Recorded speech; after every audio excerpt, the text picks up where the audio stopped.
Hey, what's going on, everyone? Um,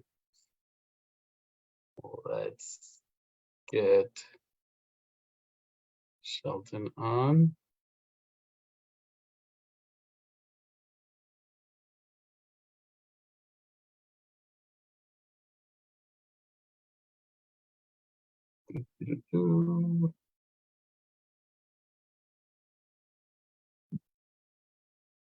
Okay, we're gonna get Shelton on, everyone. Give me 1 second. Let me send him info, which is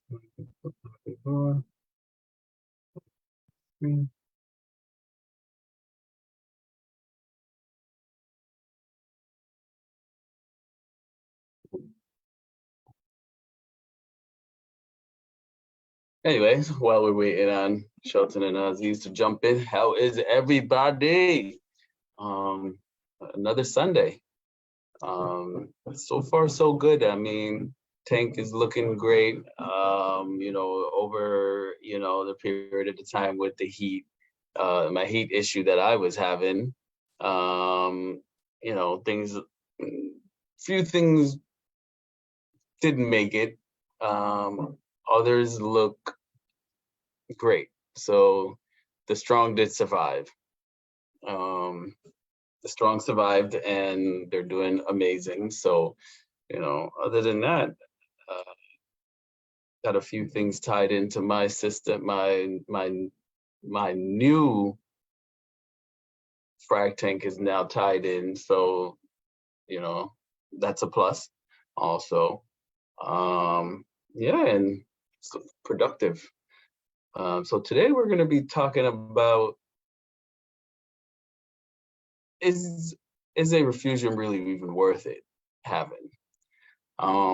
Plenty of people say yes, definitely worth it.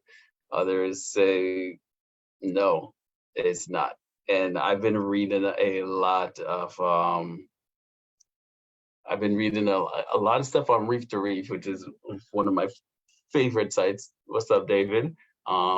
And some people are like, I've had my system set up forever and never had a refugium, and I don't plan on putting one in. And here comes Shelton.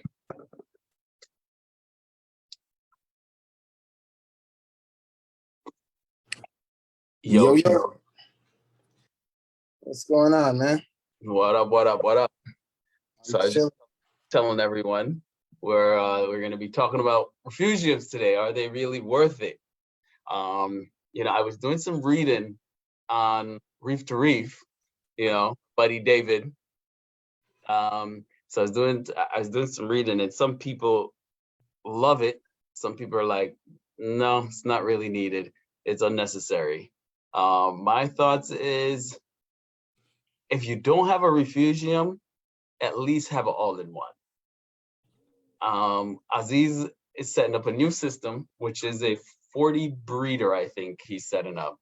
And I think he's doing a hang-on, which I don't recommend hang-ons, but since he started with his smaller system, that's what he's been using, and it's been working for him. But I don't know. I've only ever used hang-ons with freshwater.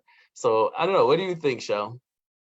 So when we decided what we're going to talk about today, I've been thinking about it since because over the years I've seen so many crazy setups you wouldn't even believe. Well, sometimes simple tanks are sometimes the more productive ones, and it's not because of the simplicity. I think. Did you send him? Sorry to cut you. Did you send him the link? Yeah, I sent him. Okay, just want to make sure he's. Yeah, I sent him. I think first we have to think about what a refugium is, right? Excuse me, a sump is, right? A sump is for aquatic systems, right? You could use a sump not just for salt water. You could use it for freshwater. You could use it for brackish systems. But most sumps are generally placed underneath the tank. That's one of the common places. You do have some that are built in. We call them hang-ons, or all-in-ones, right? And those systems are kind of safer for some people because it doesn't leak as much. You're not worried about the flooding issue because when you're plumbing into another system underneath your tank, there are always the case of joints, having some kind of leak and stuff like that, bulkheads moving, things like that happening. You never know, something crawls and clogs up one of your drain pipes or something, system overflows. So there's certain things that can happen with the sump that wouldn't happen necessarily with a built-in filtration system or all-in-ones, as we would call them. So you're already going into the pros and cons. Oh, so no. Well, so, yes, you are right. You are right. So the sump is the whole tank under that everything's in. Yes, the whole thing is. Here comes Aziz, everybody. Here he goes. Oh man, that tank is. Every time I see that tank, it looks better and better. You sure you want to go with a 40-gallon? That thing looks good. Not seeing it yet. I don't see him. Where is he? Huh? You don't see him? Oh, okay. Now I'm seeing him. See that big head? That tank looks good, man. At least one of us likes it. That's all that matters, right? I don't know if you want to change it. It's looking good, man. So Aziz is the one who actually came up with the idea to let's have the conversation on refugium. So the sump is the whole system under there, right? That's the tank that houses all of your stuff. That's the sump, another tank or container. It could be whatever, because I've seen people with like those plastic containers. Am I right? Tell me if I'm right. And then the refugium is where you keep macroalgae such as chaeto, caulerpa, dragon's breath, so on and so forth. All right. So the you said it's another tank within the tank. That's how it physically. That's how it looks. It does look like a smaller tank underneath your present tank, but your sump is just the filtration part of your system. So that is where all of the waste and all of that purification process happens. Regardless of how you might have it, if you have a canister, if you have a hang-on filter, you have an all-in-one, or you do have a system underneath the bottom, or whatever process you have, that would be your sump. That is your filtration. We generally in the hobby associate a sump with a physical tank underneath your tank, and that's where the filtration is happening. While there are other options, when we talk about a sump visually, that's what most of us would visualize. Now, within that, you have both mechanical filtration happening, and you actually have biological filtration. Yeah.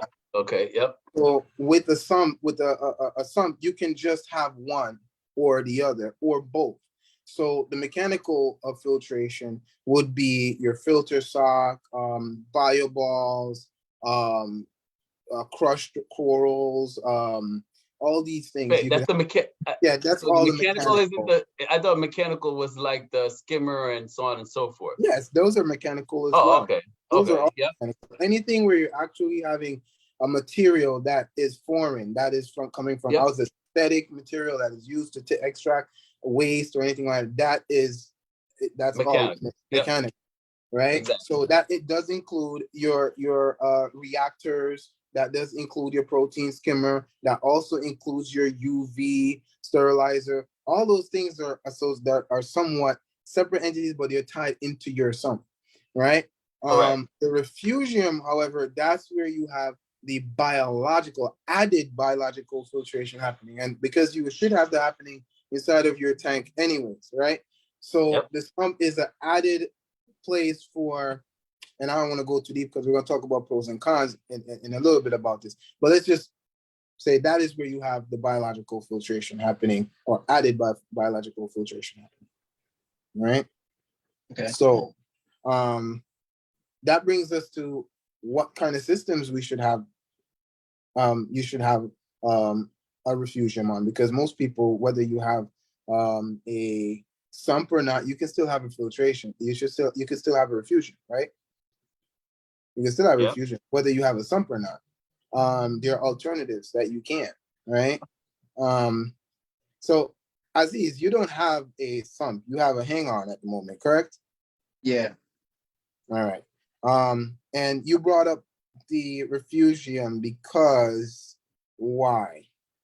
because I got a filter for free, and I decided that I saw this video where this guy created a hang on back refugium, Yeah. and I heard that I read that it can help the macroalgae can help get rid of the hair algae in my tank.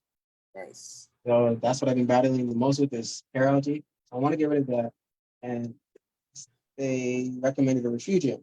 So I was like, Yeah. okay, I could turn this hang on back filter into a refugium. That's what I want to do.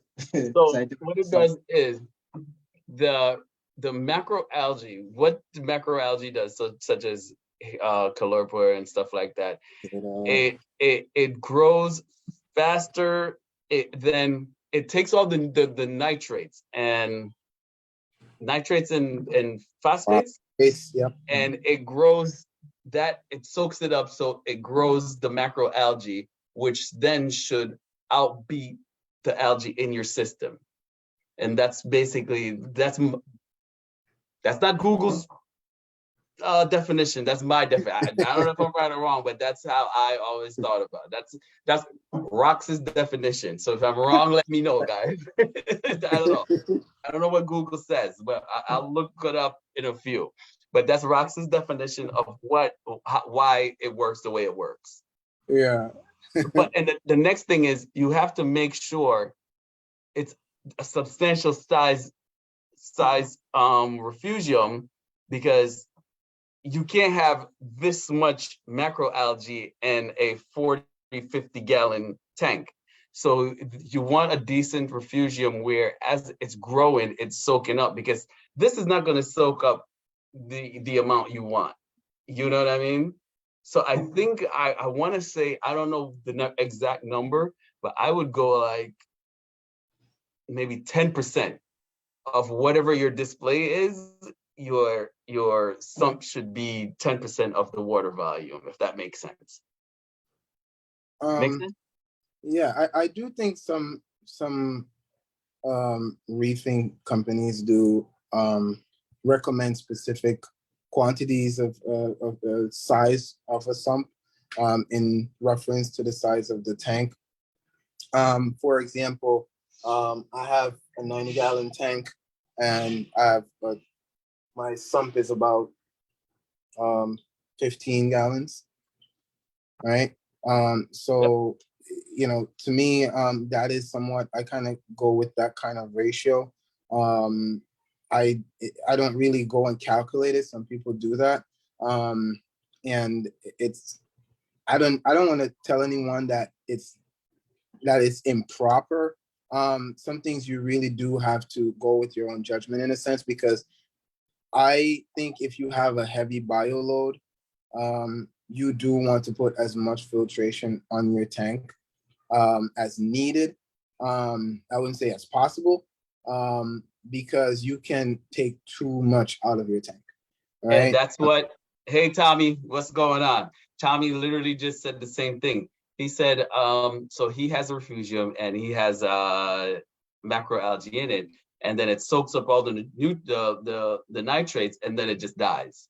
Mhm. But leaves more mess. But he, that's one of the downfalls. He soaks up too much. And that's one of the things. I think we're kind of going into the pros and cons. So let's just dive into it then. Let's say some of the pros. Yeah. Let's do it with the pros, and then we go to that. So I do agree with Tommy right there on that. But let's go some of the pros. So pros of the refugium, because we do know what the sump is now. Hopefully everyone understands. All right, you give your first pro, Sheldon. What's the first pro you would go?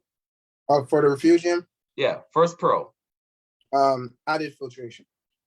Okay, Aziz, we know you never had one, but I'm sure you've been doing some homework, because the guy, you spoke to someone and you've been watching videos.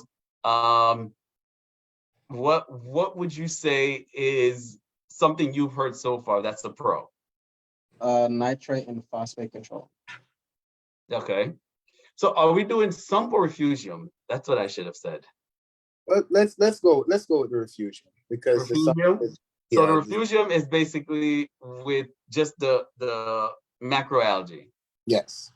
So one pro that I know is I have a refugium, and every time I look in there, I see tons of copepods. Mhm. So a refugium is a great place for added life form in your system, where you get like a bottle of, let's say, you get some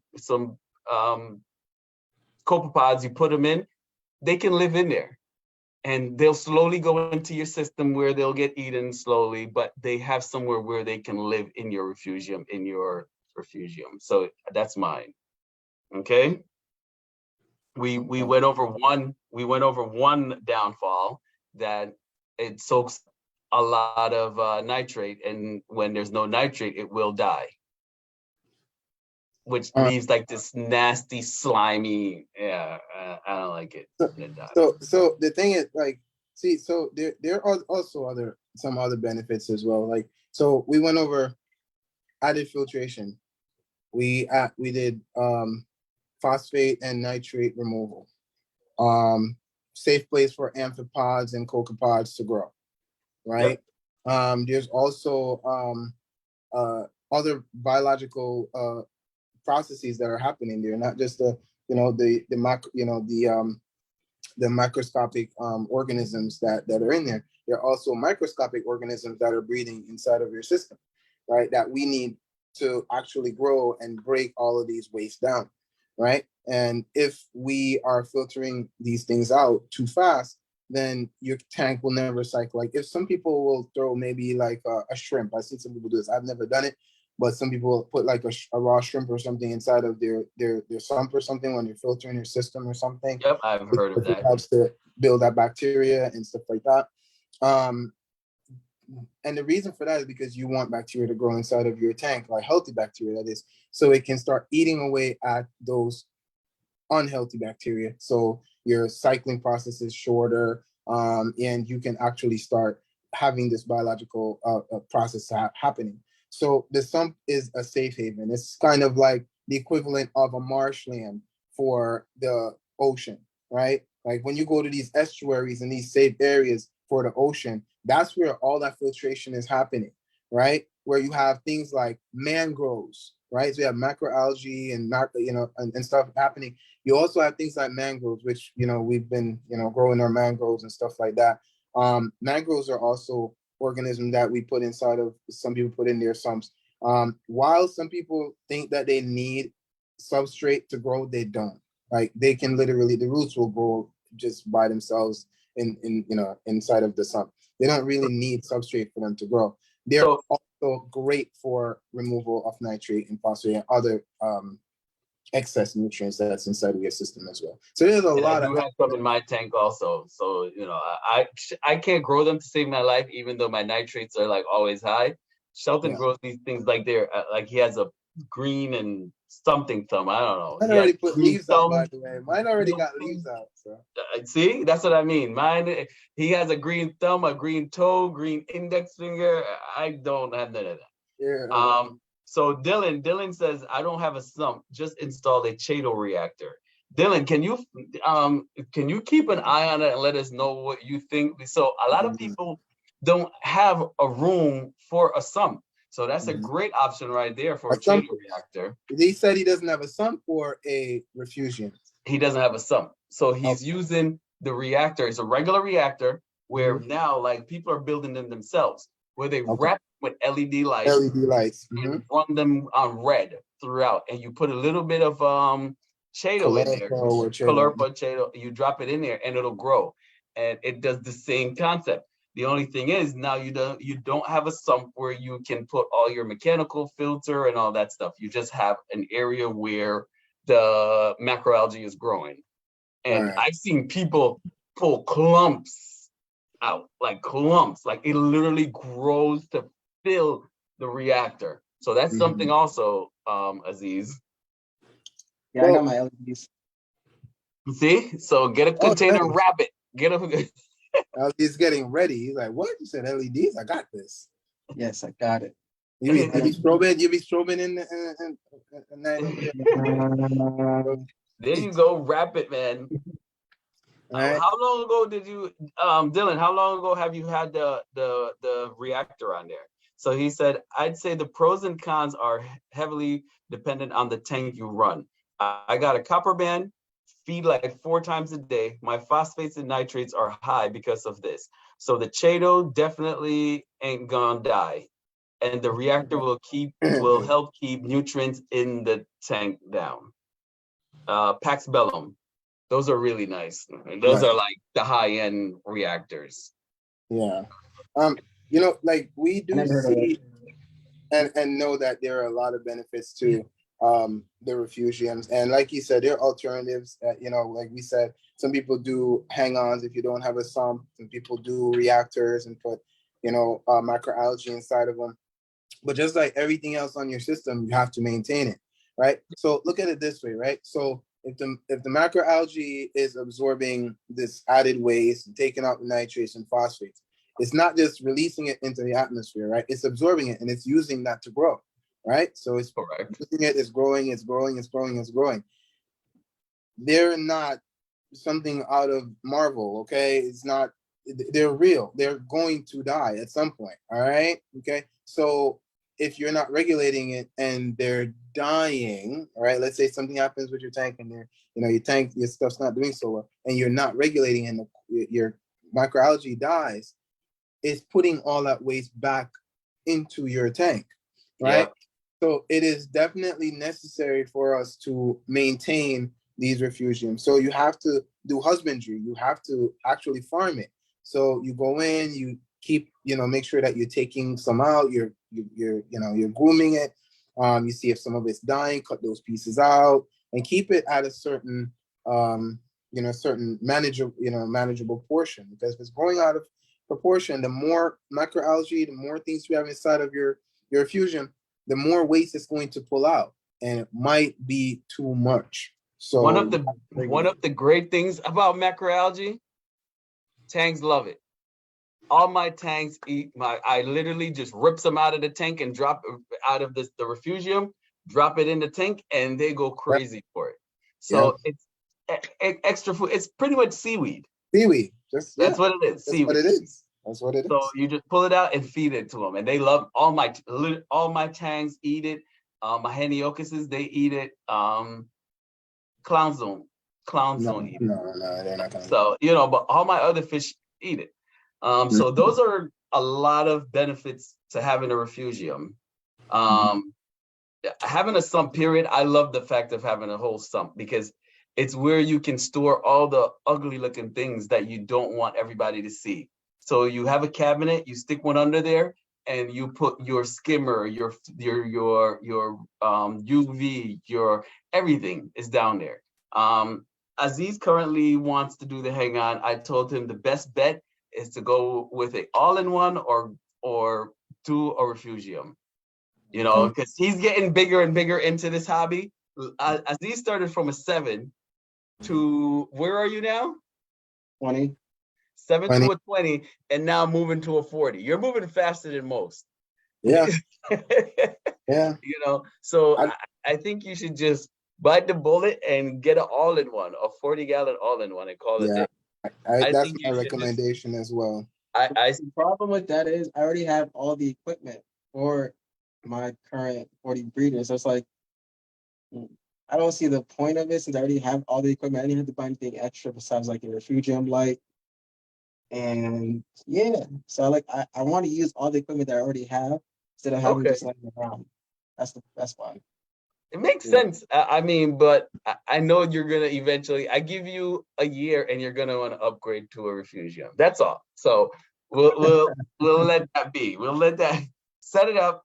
You're gonna love it either way. But I know in a few months you're gonna say, "All right, time to get a refugium." All right. So look at this, right? So for many of us that have a sump, right? Most of us reefers, it's like decent sized tanks. If it's not an all-in-one, most of us have a sump. and Correct. built in or something or set up inside. How frequently, if ever, do you clean your sump slash refugium, or do you do it at all? Do you guys think you should? And if you do, how frequently do you do it? Do you clean I yours? I just no, not really. Yeah. I don't even know what I was gonna say. No, I don't. So I have a tank. I have a pump in there that I used to use to just pump water out. Yeah. But I did away with that. Yeah. So you don't clean your refugium. You just Nope. leave it. Okay. Um, you see, the thing is, like, they say out of sight, out of mind. Like, you guys, that for those who've never seen Rox's sump, like, the thing is like long as a bed, right? And it's it has It's all these literally compartments. about 6 feet long. It, No, it no, has I'm lying. It's 5.5 feet. Five and a yeah. half feet. So and I know some of you guys also have really big sumps. And so where his sump is, it's kind of dark. Right? So it's kind of dark. So all you see is just algae. You just look at it and all you see is just algae. Right? Mine though is like right at the beginning of in the middle of my tanks. I open up the doors and boom, it's like right in your face. So I'm seeing from top to bottom of my sump, on my refugium, excuse me. So I'm seeing the algae up top, and I'm seeing the crushed corals, rocks, and I'm seeing the substrate, which is detritus and all these other things that's sitting at the bottom. And it literally drives me nuts because I'm like, I need to get this thing out of here. So from time to time, I do clean out my refugium. I know I'm losing, a lot of copepods and a lot of, organisms that are there. But I know they recover fairly quickly. And I think it's just a sacrifice. I just don't want that buildup because, it's like, that's why some people do bare bottoms, and refugiums are great because some of the things people put inside of their refugiums are like sand, they put crushed coral, and they may put like miracle mud, right? And I think miracle mud, I was looking it up prior, it says they do like 1 gallon, like 1 inch for every 6 inch of substrate.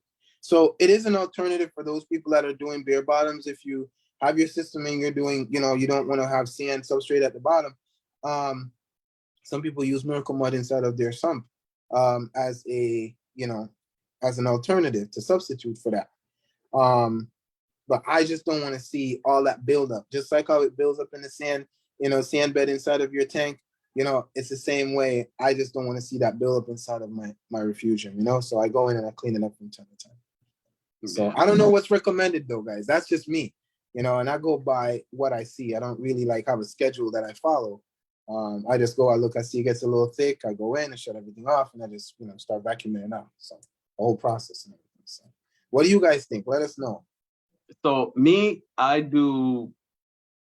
literally just turned up my drain water on sometimes and just let it dump whatever it catches out, and then I turn it back on. I haven't cleaned it or anything because my sump is literally, so you have the refugium, then I have an area where it goes over into my zoa area. That's where I keep all my zoas with XR15 down there. Then it goes over to my skimmer and stuff, and then goes over to the return pumps. And I have clowns and everything down there. So it's literally like a whole nother system under there. I don't look at it as much as I should, and I don't pay attention. So I know, like Dylan said, things can go south very fast that way because it's, a lot of people just kind of like, oh, it's there. They don't pay attention. So we definitely, that's one of the things on our systems we definitely got to keep an eye on. Because that's where the problem usually starts when you're talking about like nitrates and phosphates and stuff like that. I honestly, I have, if it's not an all-in-one or a drill tank, it's not for me. I love having my tank. I just love that factor of it where, I have space where I can do other things and not worry about my display.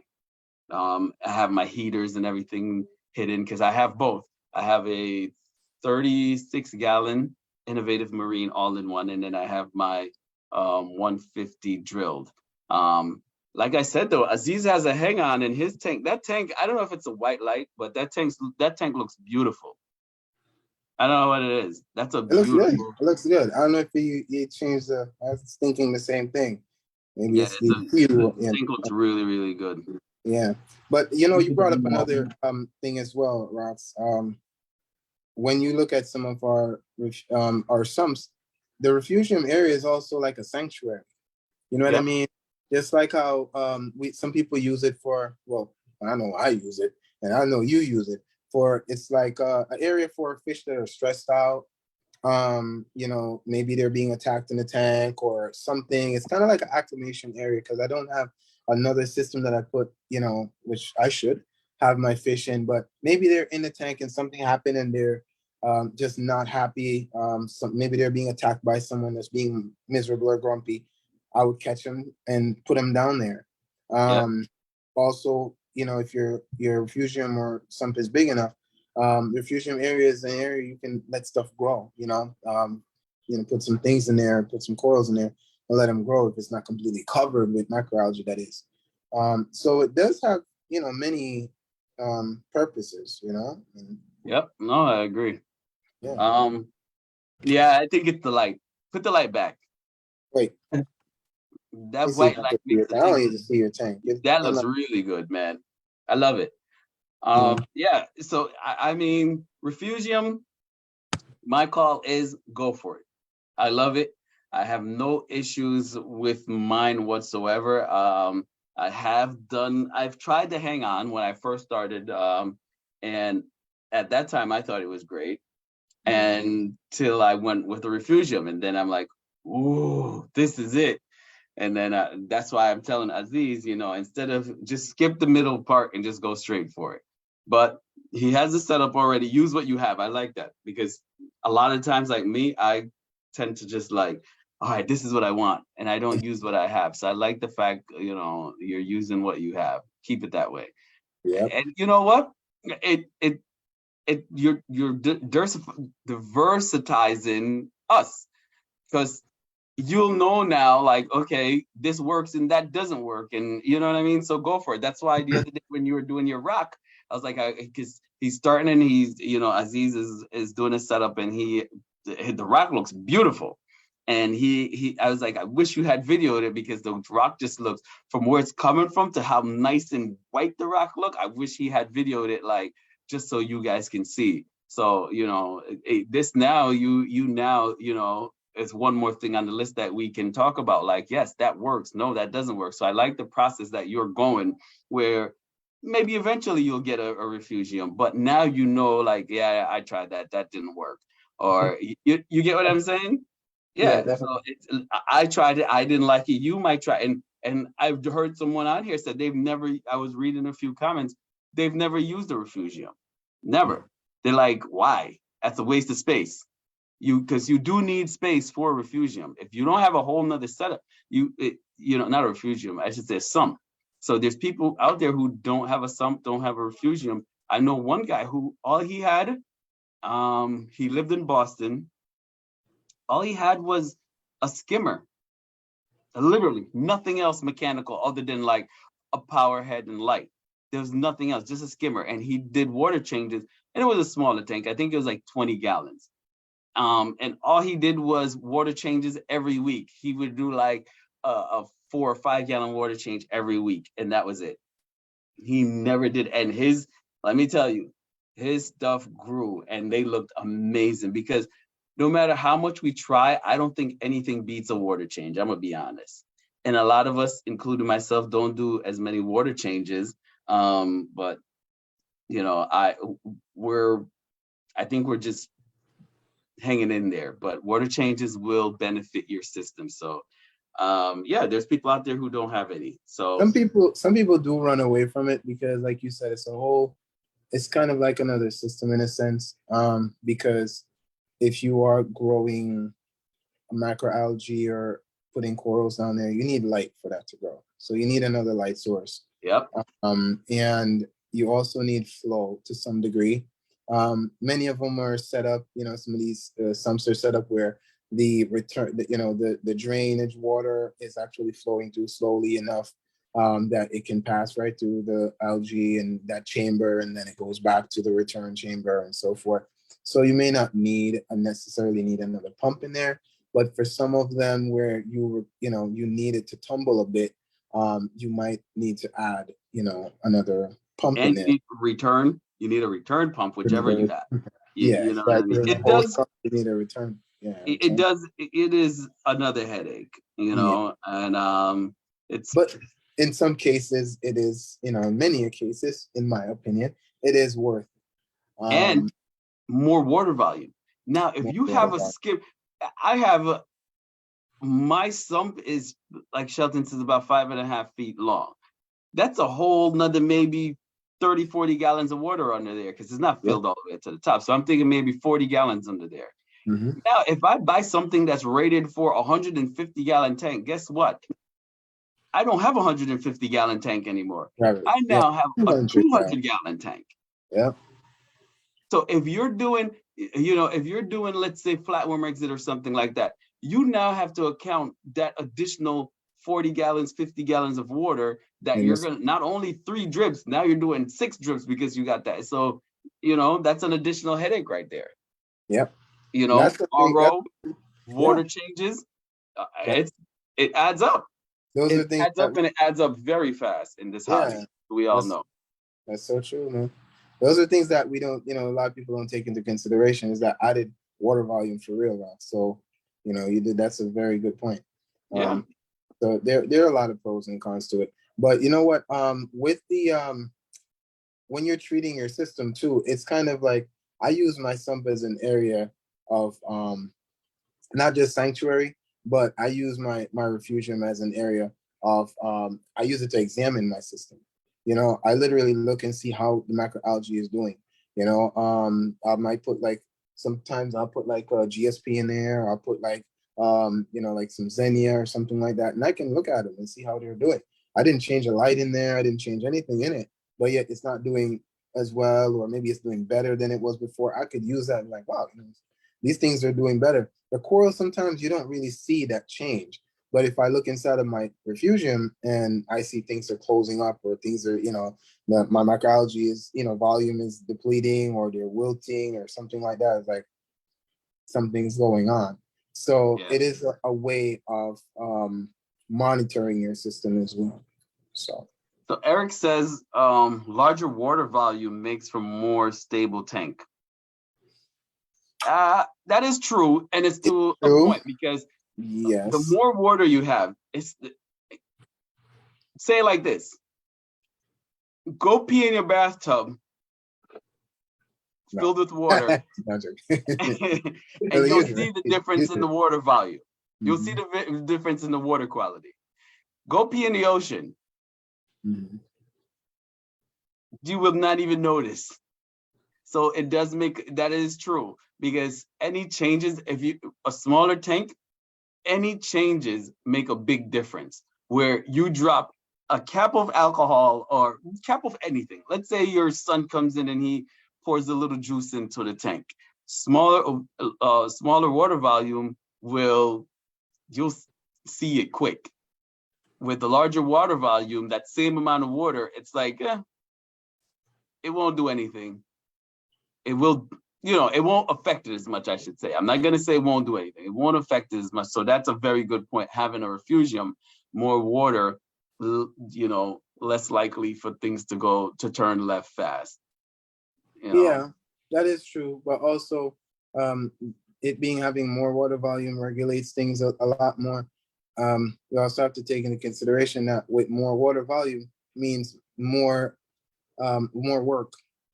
So it's give and take. So the more water volume the more water changes you need to do. The more, of course, the more supplements you have to add. All more money. More money. So I do understand why some people don't like, don't want a sump or want a refugium. And they look for alternatives. And as long as there's some kind of alternative to replicate that biological processing, filtration that's happening, and having some kind of safe haven for these copepods and amphipods to grow. If you have a system, and let's say you have some people will literally buy things like mandarins, like mine. You must have heard his name. He just came right to the corner, right next to me. Right. So they'll put a mandarin in their system and it doesn't live. And they're like, why is it not living? It should be That's your fine. number one food. There's no food, and there's many a fish that needs these small organisms to survive. That's what they eat. These tiny, their tiny mouth. They can't eat brine shrimp or anything like that. So they need these small organisms. So if you don't have somewhere for them to grow and populate inside of your system and keep replenishing them into your system, they're gonna die. They're gonna die. No. Dylan says, more money, more money, more problems, and I got Go 99. Biggie. Go Biggie. Biggie Small, right? So it's something that we just need to take into consideration. You're regulating all these things. You have to understand why some people do it. But You're right. everything You're comes right, at a Eric. cost. I would definitely rather more work than more stress. That is definitely, I agree with you on that 100%. And that's why, can I tell you though? All right, so I have the 36 gallon or whatever it is, Innovative Marine. It's an all-in-one. And I have my tank downstairs. I literally, as long as I'm home and I'm not on vacation, I go look at that tank every single day I have to do something. Literally. I go look at it every day. This tank in the living room, let me tell you, I have not done a water change. I have not added calc, nothing. Even though I only have hammers and a pagoda and shrooms in there and NEMs, I dose, what is it called again? Trace element, trace element. Kent's trace element. That is the only thing I have on a one Comar doser that I have out there. And there's months go by, and I kid you not, the only time I remember that tank is when I hear. That means there's no RO water left in there, and I need to do something. So I usually hear it on my way to work, so I'll unplug it, go to work, and when I come home, I fill it. And I kid you not, I do nothing to this tank, and it looks amazing. I have 2 clowns in there, and I have an emerald crab, bunch of snails, and 1 yellow chorus that I just put in there because I felt bad. So I said, let me do something with it. I'm stuck on that sound though. That's the empty. I hear it, so that's the only time I remember that tank. Dude, guys, I'll literally ask this guy like, "Yeah, how's the tank upstairs?" And he's like, "You know what? I need to go." Yeah, I don't do water changes. I don't even clean. I don't clean the filter pads. Nothing on it. I'm so horrible. The last time I changed the filter, I cleaned. I didn't even change. I cleaned them. Was about 3 months ago. 3 months. I haven't done anything, and I have an auto feeder on there, so I don't. And I just fill it with food, and I'm gonna do better. I'm gonna do better though. Yeah, like we've been preaching this. We always say this. No 2 tanks are the same. They could be the same volume of water. It could be the same number of corals and fish inside of it. Same lighting. All these other things. Everything could be the same. No 2 tanks are the same. Just it could be slight changes, slight differences in the city that you live in, the water quality of the water that you're using to put in there because you're using your RODI. Doesn't mean the water is the same purity you're putting in there, right? Could be where it's located in your house. One might be getting more light than the other. What setting, what time of the day your light, what intensity of your light, how much food you put in there, what kind of food. All the list is endless. So when we say these things, we're just putting options and just putting things out there. You follow the beat of your own drum, what you think, and that's best for you. Make your best judgment. So there's no right or wrong way, because I know for a fact that things that I've done, I would not recommend, and I've seen amazing results with things that I would not recommend anyone do. I remember I had a 36 bow front. I had that tank for about 3-4 years. And I did maybe 1 water change in the beginning, like maybe 1 or 2 water changes in the beginning of setup. And after that, I didn't do water changes for like about 2-3 years. And that tank looked like I put Miracle Grow in there. Like the thing was literally just everything grew. Like it was ridiculous. I still can't replicate that with all the Aziz, apex systems and all of these things. I mean, Aziz, you're changing tanks anyway. What did, have you tested your water and your nitrates are high? My nitrates are not high. My nitrates are like basically non-existent on the test.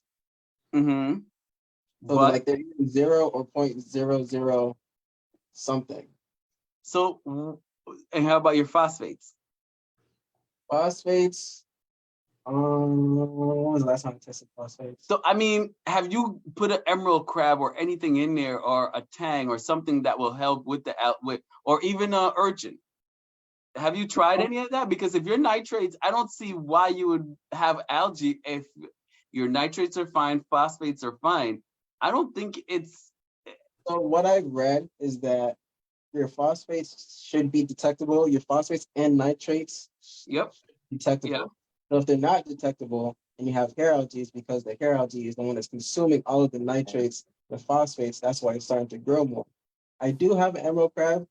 He started, I don't know if you guys can see, but this side of the tank used to be kind of like this side. Started Okay. to shed all the algae on this side, and I have bubble algae right now too. So he's been going and cleaning up this side. I had a Molly here before. He didn't touch the algae at all. I have at least a dozen hermit crabs.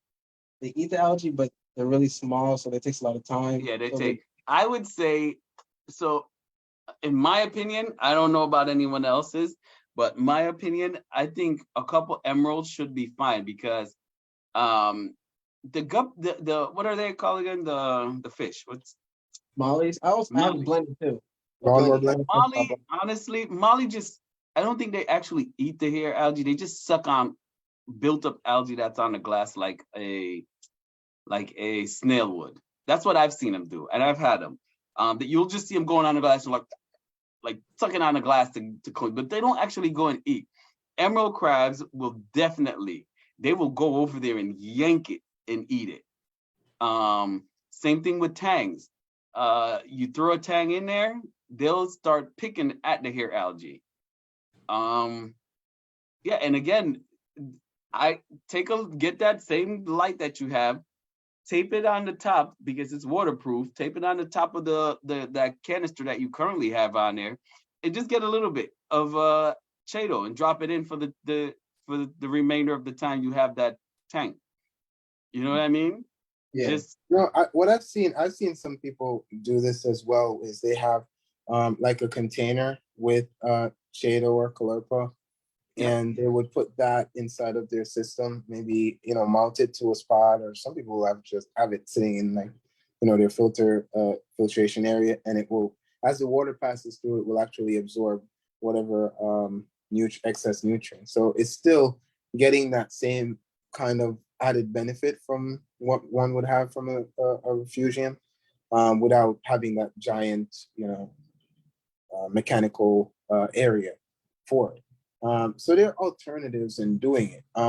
But I do agree that if you're growing algae faster than it's being, your organisms are depleting it, either you get more organisms to do it, or and I don't recommend you use anything chemical. I don't ever recommend anything chemical for that, because it's just no. creating one We issue don't for do that. another. That Yeah, we don't do those. So Maybe Dylan agrees, pincushion urchin. Molly, yes. So yes, Dylan, Mollies can go both salt and fresh. You can acclimate, which a lot of fish actually can go both. Which I wasn't aware of how many there are out there, but you can acclimate most of the fish to do both. yeah. So yeah, mollies do, and they suck on a glass like a snail would. I don't think they actually eat the algae, but they do suck on the glass and clean it like Yeah. snails. But he definitely says pincushion, which I agree. And Shelton, even though I don't like them, I they do work. I And personally Shelton don't knows not that. a fan.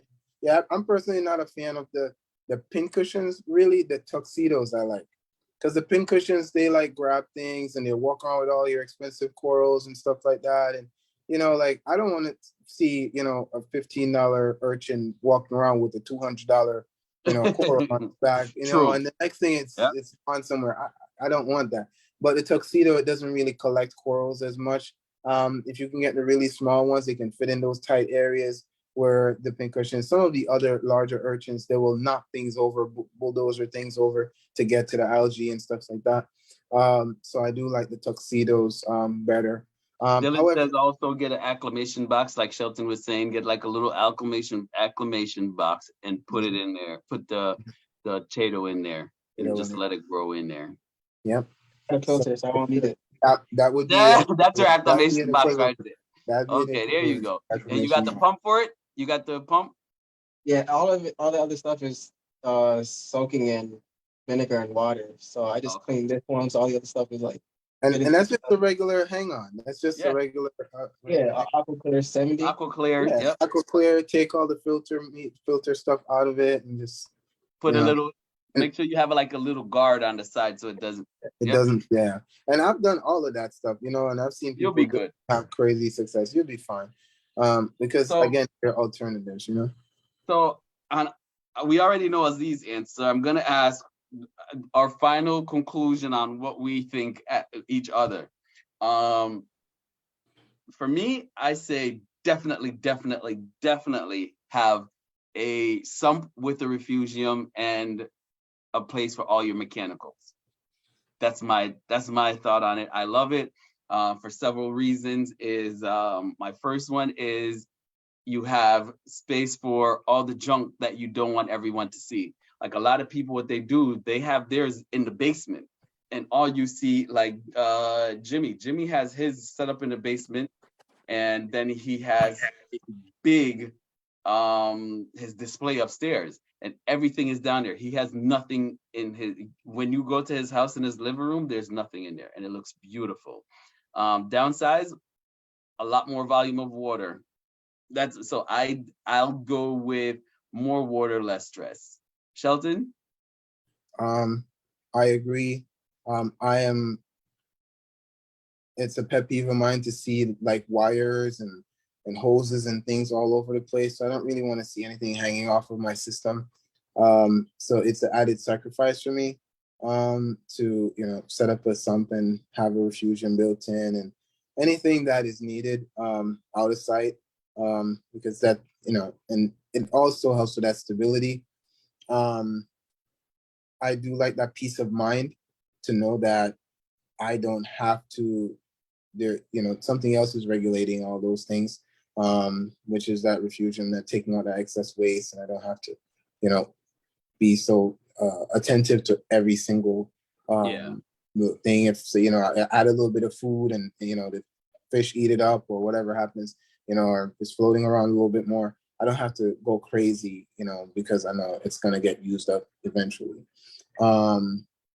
So I do think though that with having coral, most of us that have reef systems, we want great coral growth.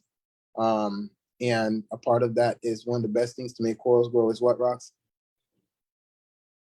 What? Fish poop, Wait, say man. again? I'm trying to like blast out I'm sending. Oh, okay. Yeah, I'm reading it and sending at the same. Oh, no, we know you're multitasking. Yeah, I'm trying to like put it in other groups, so I listen at that. Yeah, so one of the main things that that we use to make corals grow is fish waste, right? Oh, so, definitely. So fish waste. So you're feeding your fish, and a lot of coral farms, a lot of these huge farms, that's what they do. They're constantly feeding their fish and and their corals and stuff like that because they want them to grow. Now, a lot of people don't use like people use reef chili and all that. People just put fish in there and let them. They just feed the fish. That's it. Right. And what happens is that waste is broken down and it's absorbed by the corals and they grow.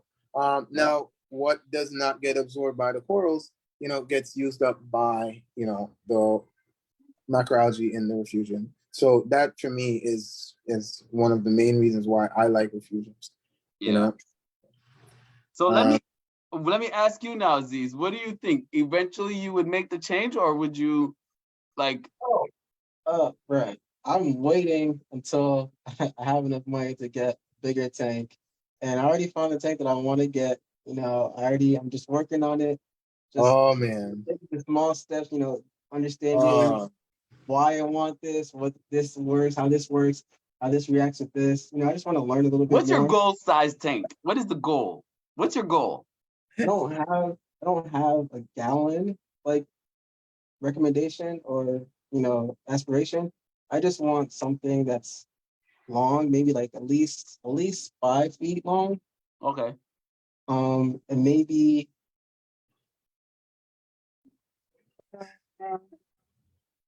2 feet tall at most. Like No, so that's the perfect. that's dude, Listen, that's a cheap dude, thing. So you're right. looking at like a 180. That's a okay, bit. It could be like that, but yeah. guys, 180s are nice. That's listen. my dream. Well, no, my dream is to have like a The 400 gallon ocean. with 2 sharks in there. Rocks wants the ocean, guys. So let's That's just my call it what it is. He wants sharks, a whale, I two want, I dolphins, want, I definitely want 2 some sharks in penguins. my Penguins. tank, but it has He to be wide. he So will I get want the like a, sharks and he needs a turtle, and then he will need I want like a 6, I want like a 6 by 6, maybe 4 feet high. That's what I want. That's my no, tank. So that way the sharks have room to swim around. no, Rocks love sharks. He loves sharks. I don't know why, I but do think though, Aziz been working on something, man. Me and Rocks got a little side bet going on. Like, we've been like talking, like, Aziz is gonna move to this and when. So Aziz, yep, we do we're out to you. actually. Yeah, we're out to you, bro. Your Uh, next tank, Shelton and I were talking about it. Talking about my thing right now. No, no, man. after the 40, After we have that a bet 40. on what you're going to next. Yeah. Aziz doesn't know about it, but we do have a bet on what he's going to. Yeah. So let us know, guys. What size you guys think Aziz is gonna move up to? Because we know he's not staying with that 40 for long. All Nope, right. That's crazy. not at all. We a- after you make your next decision, we'll tell you who picked what. Yep. Yeah. We'll tell you who picked what. Yeah, but you know what? I plan to Oh, keep this 40 for at least 2 years. That's my plan. not gonna happen. In 2 I don't years. see that happening. But oh, by the way, Aziz, how is your elk? What Have time you is it? tested? I tested it with the hand checker and it was at 6. And it's new. He did go buy new reagent, guys. He's not using that was 2 years And old. was that 6? I asked. It was at 6 Okay. And when did you do the test? last week. So okay. And so you started dosing? No, That's because what I was gonna ask him too. I You was see looking it at at how can 6. I raise my elk. I was So- thinking about what to use. So I found that people said they could use a bunch of other different products, like from BRS. Some guys said you could use baking soda. So I was kind of leaning towards baking soda idea because it's cheaper. But Just don't. so what should I use? Use like No, okay, you can use there's man. like several different things other than baking soda. You have all for reef, you have 2-part, there's so many options out there, man. I ESB did. 2-part. Where's your calcium at? Where's your calcium? That's a good question. I don't know. All right. So the thing is, like with You went to offering, Blake yesterday. Why didn't you bring water? Oh, because I went to Blake's today. I didn't bring water today because I went there when they were closing, and tank water was really dirty. Like it had a bunch of algae all over the place on sand. So Okay. all right. All right. So everything we tested, I just didn't test If your alk is that low, I think your calc is probably low too. it's probably low too. The thing though is like if you're using all-in-one, if you ever decide to use all-in-one dose systems, just remember you need all your parameters to be stable before you start adding the recommended dosage. Right? You don't want to add, everything all in one when one thing is low because it's always going to stay low, right? The other is going to be higher all the time. What you're saying is that I need to bring all of my levels to where I want them to be, then Yes. start dosing all for reef. Yes. Okay, so how do I get all my levels to where I want them to be? So you need something that can bring your alk up, but you can't, I say, focus on listen, calcium, I've you been just have calcium using as well. I've been using ESV for years, and it's very simple. You dose both of them, alk and calc. It's a lot of people use the powder. I use the liquid because it's just so much easier. You buy the jug and you just pour it in. I do too. It's so. Eric says calc wasser. No, I I've never used it, so I can't say no. But I like my 2-part. Like I'm gonna go and I'm ordering buckets tonight. I do 5-gallon buckets of both. So I do 5 gallons of alk, 5 gallons of calc. And it's So like $110 for 2 5-gallon. That's why I got rid of the calcium reactor, because it doesn't make sense, because I'm doing 5-gallon buckets for $110. So I'm okay with that. That's something we need to talk about too. Because we've been debating that for some time. You know, some people that are against, you know, but that's for another time. We'll talk about that. So Eric and Dylan says calc is freaking easy. So maybe you can link them off air and talk to them and see, you know, get an idea. Like, hey, where do I start? How do I mix it?